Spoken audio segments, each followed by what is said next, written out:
In this video, we are going to see how we can easily make the Microsoft Edge as a default browser in Windows 11. So let's say that you were using Google Chrome earlier or some other Internet Explorer or some other browser, and now you find Edge to be more useful.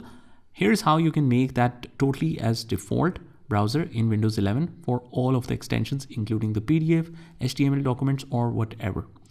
First of all, we want to click on the start menu and right here settings. Hit the settings, and on the left hand side we will click on apps. On the right hand side we will select default apps, and then we will search for Microsoft Edge.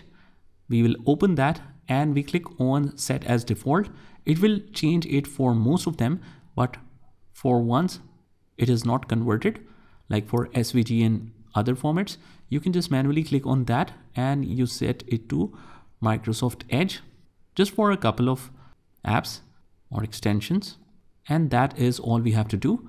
I hope you found this video helpful, and if you did, hit the like button and subscribe to our channel, and I will see you in the next one.